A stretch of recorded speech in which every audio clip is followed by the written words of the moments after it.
অনেক ছেলেরা ঈদ আসলে সিল্কের পাঞ্জাবি পরে আসে না নাই? আমার যুবক ভাইয়েরা, সিল্কের পাঞ্জাবি এই ফ্যাশনটা তোমাদের জন্য হারাম।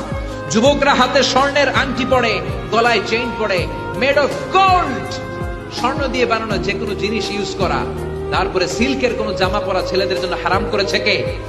ছেলেদের জন্য চুরি পরা হারাম করছে কে?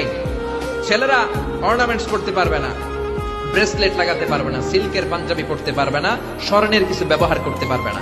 এছাড়া তুমি তোমার নাভি থেকে হাঁটু পর্যন্ত ঢেকে সব ধরনের ফ্যাশন তুমি নিতে পারো।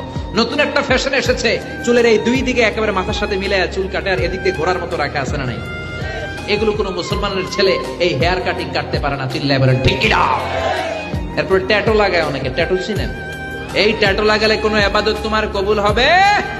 তার মানে তুমি যে ফ্যাশন গুলো করবা, ইউর ফ্যাশন শুড বি হালাল। এই নিয়মগুলো মেনে ছেলে মেয়েরা যেই কোনো পোশাক পরো, যেই কোনো ফ্যাশন নাও, ওই ফ্যাশনের মধ্যে বরকত আছে না নাই?